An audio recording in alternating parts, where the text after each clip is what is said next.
Welcome to Guide Guru. We hope this video helps.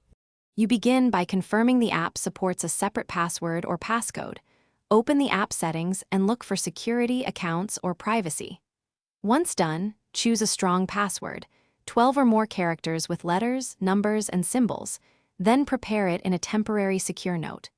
Make sure your device lock and network are secured so the new credential isn't intercepted. Now tap Add Password or Change Password to start the entry flow, and follow on-screen prompts to proceed.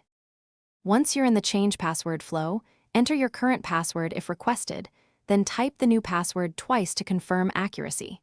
You should consider using the app's password generator or your device password manager to avoid typos and weak choices. Make sure to enable two-factor authentication if prompted.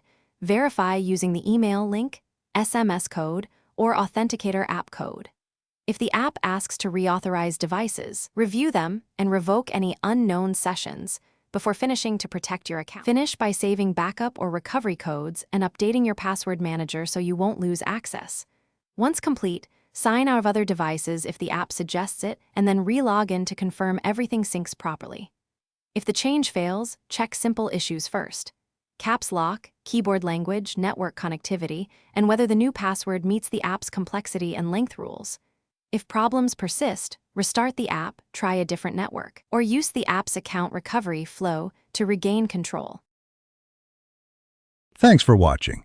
Consider subscribing if we helped you today.